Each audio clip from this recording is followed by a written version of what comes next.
हो जाइए सावधान, होलाष्टक लग चुके हैं। जय श्री कृष्णा, राधे राधे। होलाष्टक में क्या करना चाहिए और क्या नहीं करना चाहिए? होलाष्टक कब से प्रारंभ हो रहे हैं? तो होलाष्टक जो प्रारंभ हो रहे हैं वो 7 मार्च से प्रारंभ हो जाएंगे और 13 मार्च तक होलाष्टक रहेंगे। तो इन 8 दिनों में शुभ कार्य नहीं किए जाते। यह समय बहुत ही प्रभावित करने वाला समय होता है। इस समय ग्रहों की स्थिति बहुत ही कमजोर हो जाती है। इस समय नकारात्मक ऊर्जा ज्यादा प्रवाहित हो जाती है। यह समय शुभ नहीं माना जाता। इन दिनों को बहुत ही अशुभ समय माना जाता है। होलाष्टक के दौरान हमें किन किन बातों का ध्यान रखना चाहिए, तो चलिए इस पर बात करते हैं। होलाष्टक के समय कोई भी शुभ कार्य नहीं करना चाहिए, जैसे विवाह नहीं करना चाहिए और जमीन जायदाद नहीं खरीदनी चाहिए। घर का नवनिर्माण नहीं करना चाहिए। कोई भी मुंडन इत्यादि घर का जो बड़ा फंक्शन होता है, कोई भी शुभ कार्य नहीं करना चाहिए, क्योंकि इस समय शुभ कार्य करना वर्जित माना गया है। इस समय नकारात्मक गतिविधियां बहुत ही ज़्यादा तेज प्रवाह में होती हैं। इसीलिए किसी भी स्त्री को बाल खोलकर इस टाइम पे नहीं घूमना चाहिए। होलाष्टक के समय में हमेशा अपने बालों को बांध के रखना चाहिए। इस दौरान सूखे हुए कपड़ों को जल्दी ही छत से नीचे उतार लेना चाहिए। रात नहीं होने देनी है।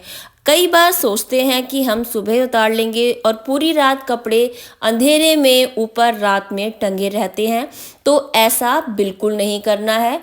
आपको रात होने से पहले ही कपड़े नीचे उतार लेने हैं, क्योंकि पूरी रात इस समय में नकारात्मक गतिविधियां बहुत ही तेज हो जाती हैं।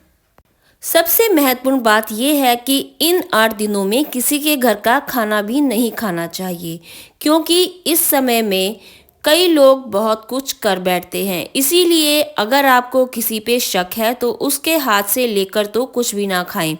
इस समय में आपको अपने घर का ही अपने हाथों से बना हुआ खाना खाना चाहिए।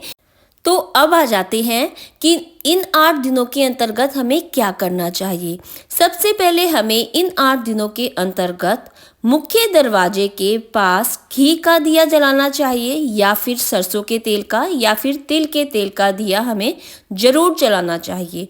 उसके बाद हमें घर के अंदर शाम को या सुबह या दोनों ही समय धूनी जरूर करनी है। इसके बाद हमें रोज 8 दिनों के अंदर किसी भी मंत्र का जाप अपने घर में जरूर चलाना है।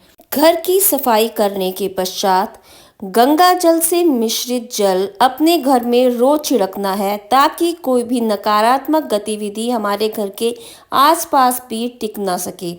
तो इन सब बातों का अवश्य ध्यान देना है। इस समय जिनकी नई नई शादी हुई होती है, नववधु को मायके भेज दिया जाता है। होलाष्टक के इन 8 दिनों में हिरण्यकश्यप ने प्रहलाद को बहुत ही कष्ट दिए थे। इसी वजह से यह दिन बहुत ही अशुभ माने जाते हैं। ऐसी मान्यता है कि पुरुषों को इस समय अपनी दाढ़ी भी नहीं करनी चाहिए और अपने बाल भी नहीं कटवाने चाहिए।